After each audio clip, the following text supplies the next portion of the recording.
நல்லதே நடக்கும் போம் நம சிவாயும் எல்லாம் அல்ல ஸ்ரீ வாராகிம்மன் திருவடி சரணம். உலகத்தமிழ் நெஞ்சங்கள் அனைவருக்கும் உங்கள் சுசரி ராஜ கணபதியின் அன்பான வணக்கங்கள். இன்றைய பதிவில் ஒரே வருடத்தில் 2 யோகம் பெறப்போகின்ற விருச்சிக ராசியில் பிறந்த நண்பர்களே, ஆம், சசயோகம் மற்றும் குருவுடைய பார்வை உங்களுக்கு கிடைக்கப் போகிறது இந்த தமிழ் புத்தாண்டுல. அதை பத்தி தான் இன்றைய பதிவில் பார்க்க போறோம். விருச்சிக ராசியில் பிறந்த உங்களுக்கு குரோதி வருடம் தமிழ் புத்தாண்டுடைய பலங்களை பற்றி பார்க்க போறோம். பதிவை ஃபுல்லா பாருங்க. மேலும் நம்ம சேனல்ல குரு பயிற்சி பலங்கள்லாம் பதிவிட்டாச்சு. பார்க்கலனா நம்ம சேனல்ல போய் விசிட் பண்ணி பார்த்து பயனடைஞ்சுங்க. மேலும் மறக்காம நம்ம சேனலை சப்ஸ்கிரைப் பண்ணிங்க.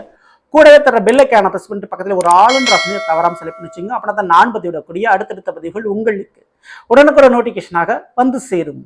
விருச்சிக ராசியில் பிறந்த நண்பர்களே, தமிழ் புத்தாண்டு ஏப்ரல் மாதம் 17ஆம் தேதி நடைபெறப் போகுது.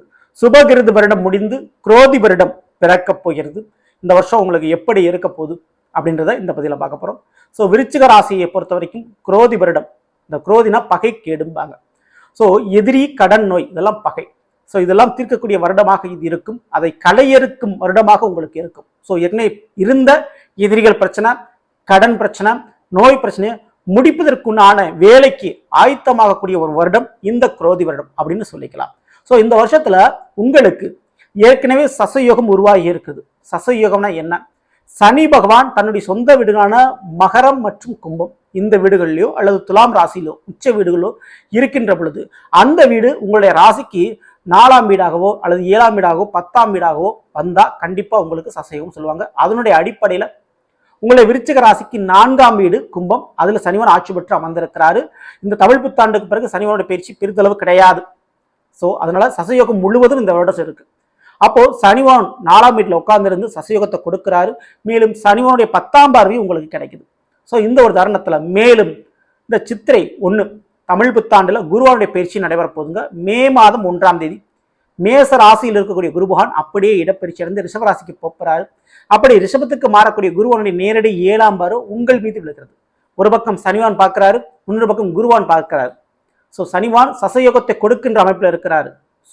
குருவானுடைய பார்வையவர் கிடைக்குது. அப்போ குருபலனும் கிடைக்குது. இந்த தமிழ் புத்தாண்டுல ஒரே வருஷத்துல 2 விதமான யோகத்தை பெற்று நீங்கள் கோடீஸ்வர யோகத்தை பெறுகிறீர்கள், இது உறுதி. அது எந்த விதத்துலங்க அமையும் அப்படின்னு நீங்க கேட்குறீங்க. ஃபர்ஸ்ட் 4ஆம் வீடு. 4ஆம் வீடு என்பது கும்பம், அதுல சனி ஆட்சி பெற்று அமர்ந்திருக்கிறார். 4ஆம் வீடு என்பது சுகஸ்தானம், அப்போ கல்வி ஸ்தானமும் கூட. விருச்சிக ராசியில பிறந்தவங்களுக்கு கல்வி, படிப்புல என்னால ஜெயிக்க முடியல, ஆசைப்பட்ட படிப்பு படிக்க முடியல, படிப்புக்கேற்ற வேலை வாய்ப்பு அமையல, இப்படின்னு படிப்பை அடிப்படையாக கொண்டு ஏதோ ஒரு பிரச்சனை இருக்குது, மைனஸ் இருக்குன்னா அந்த பிரச்சனை இந்த வருஷம் சரியாகும். படிப்புல ஜெயிச்சு காட்டிடுவீங்க. படித்த படிப்புக்கேற்ற வேலை கிடைச்சிடும். கவர்மெண்ட் வேலைக்கு எழுதி 1-2 மார்க்ல போச்சுங்க அப்படின்னு வருத்தப்படக்கூடியவங்க வெற்றி பெறுவீர்கள் இந்த வருடத்துல. அதுக்குண்டான சாத்தியக்கூறு இருக்கும். மேலும் குருபலன் கிடைக்குது. அப்போ 7 குருபலன் கிடைக்கின்ற பொழுது அதற்குண்டான உடல்வாகும் மனத்திறமையும் உங்களுக்கு அதிகமாகும். உடல்ல பிரச்சனை தான் அந்த பிரச்சனை சரியாகும். மன ரீதியான தடுமாற்றம், ஞாபகம் மருதி இதெல்லாம் சரியாகும். அதனால கல்வியில் முதலில் உங்களுக்கு வெற்றி, அது நிச்சயம். 2வது சுகஸ்தானம், இந்த சொத்துக்களை குறிக்கூடிய ஸ்தானமும் இந்த 4ஆம் வீடு. அப்போ சொந்த வீடு இல்லை, வாடகை வீட்டில் இருக்கிறோம், ரொம்ப நாளா சொந்த வீடு கட்டணும்னு நினைக்கிறோம், பல வருஷமா முயற்சி பண்ணிக்கிட்டு இருக்கோம் அப்படின்றவங்களுக்கும் சொத்துக்கள் பிரச்சனை இருக்கு, பாகப்பிரிவினை ஏற்பட்டு சொத்துக்கள் வரல, எங்க பூர்வீக சொத்துல பிரச்சனை இருக்கு, சொந்த வீட்டில் வில்லங்கங்கள் இருக்கு, வாஸ்து கோளாறு பிரச்சனை இருக்குது, இந்த வீடு எங்களுக்கு ராசியில, இப்படி ஏதேனும் ஒரு பிரச்சனை சொந்த வீடு ரீதியாக இல்லாதவர்களுக்கு அந்த வீட்டை உருவாக்கக்கூடிய அமைப்பில் சனி பகவானும் மற்றும் அதற்குண்டான பணத்தை, பொருளாதாரத்தை கொடுக்கிற வகையில குருவானும் உங்களுக்கு அமைஞ்சிருக்கிறாங்க. அதன் வழியில சொத்துக்கள் யோகம், சுக யோகம் நிச்சயமான முறையில் உண்டு. அசையும் அசையா சொத்துக்கள் என 2ம் கிடைக்கும் இந்த சனி மற்றும் குருவானா. ஓகேங்களா? மேலும் இந்த ஒரு தருணத்துல தாய் மற்றும் தாய் வழி உறவுகளை இந்த 4ஆம் வீடு குறிக்கும். அதன் வழி அந்த உறவுகள் மூலமாக உதவிகள் கண்டிப்பா நம்மளுக்கு கிடைக்கும். மேலும் 4ஆம் வீடு விருச்சிக ராசியில் பிறந்த பெண்களை பொறுத்தவரை கற்பு ஸ்தானம். அப்போ மாங்கல்யம் கைகூடி வரும் என 7ல வேற குருவான் இருக்கிறாரு. 7ஆம் வீடு என்பது கலத்திரஸ்தானம். கெட்டி மேலும் கொட்டும் நிச்சயமான முறையில் இந்த விருச்சிக ராசியில பிறந்தவங்களுக்கு வீடு மனை மாற்றத்தை ஏற்படுத்தி கொடுக்கிறாரு சனியும் குருவும். வாய்ப்புகளை நீங்க தாராளமா நீங்க பயன்படுத்திக்கீங்க. மேலும் 5ல ராகுவன் அமர்ந்திருக்கிறாரு. புதிய வாய்ப்புகள், ஒன்றுக்கும் மேற்பட்ட வாய்ப்புகள் கிடைக்கும். உங்களுக்கு ஏற்ற வாய்ப்பு எது, உங்களுக்கு ஏற்ப சரியான சூழ்நிலை எது அப்படின்றத நீங்க தான் சூஸ் பண்ணிக்கணும். இதுவரை வாய்ப்புகள் கிடைக்கலன்னு புலம்பி தவித்து கொண்டிருந்த உங்களுக்கு வாய்ப்புகள், ஒன்றுக்கும் மேற்பட்ட வாய்ப்புகள் கிடைக்கும். ஒரு வேலை ரீதியா, ஒரு தொழில் ரீதியா அல்லது திருமண வரன் ரீதியா ஒன்றுக்கும் மேற்பட்ட வரன் அமையக்கூடிய வாய்ப்புல உண்டு. அதில் யார் நமக்கு சரியாக இருப்பாங்க, எந்த வாய்ப்பு சரியாக இருக்குன்னு நீங்கள் சூஸ் பண்ணி கரெக்டான ஒரு நபர் தேர்ந்தெடுக்கணும். தேவையில்லாத தகாத பழக்க வழக்கங்கள், கெட்ட நண்பர்கள், சகவாசங்கள் ஏற்பட வாய்ப்புகள் உண்டு. கொஞ்சம் தவிர்ப்பது அல்லது கவனத்தோடு இருப்பது உங்களுக்கு நல்லது. இந்த தருணத்தில் அரசியல் புலமை, அரசியல் செல்வாக்கு அல்லது சினிமா துறையில் வாய்ப்புகள், சமூக ஊடக தளங்களில் உங்களுக்கு ஒரு வாய்ப்பு, ஒரு அதிர்ஷ்டம் கிடைக்கலாம். வாய்ப்பை நீங்கள் பயன்படுத்தி அதை வரவாக மாற்றிக்கொள்ளுங்கள், உங்களுக்கு அது நல்லது. ஸோ மேலும் நண்பர்களை, புதிய வண்டி வாகன மாற்றங்களை இந்த ஒரு தருணத்தில் நீங்கள் ஏற்படுத்த போகுது. ஸோ வண்டி வாகனம் மாற்றினீங்க, தாராளம் மாற்றலாம். புதிய ஃபோன் வாங்குறது, கம்ப்யூட்டர் வாங்குறது போன்ற நிலைப்பாடுகள் உங்களுக்கு உருவாகும். ஏன்னா 5ல் ராகு அமர்ந்திருக்கிறாரு, அதற்கு யோகங்கள் உண்டு. அதையும் நீங்கள் தாராளமாக நீங்கள் பயன்படுத்திக்கலாம். மேலும் 11ல் உங்களோட விருச்சகத்துக்கு 11ல் கேது அமர்ந்திருக்கிறார். ஸோ மருத்துவத்துறை, நீதித்துறையின் மூலமாக லாபத்தை நீங்கள் பெறப்போகிறீர்கள்.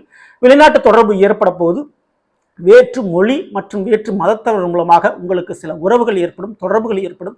அதன் ரீதியாக வேலை மற்றும் தொழிலில் ஒரு முன்னேற்றம் உங்களுக்கு கிடைக்கும். ஓகேங்களா? ஸோ அதுக்கு வாய்ப்பு உண்டு. பூர்வீக சொத்து அப்படின்ற விஷயத்தில் அந்த பூர்வீக சொத்துக்கள் வரக்கூடிய தருணமாக இது இருக்கும், அதை பயன்படுத்திங்க.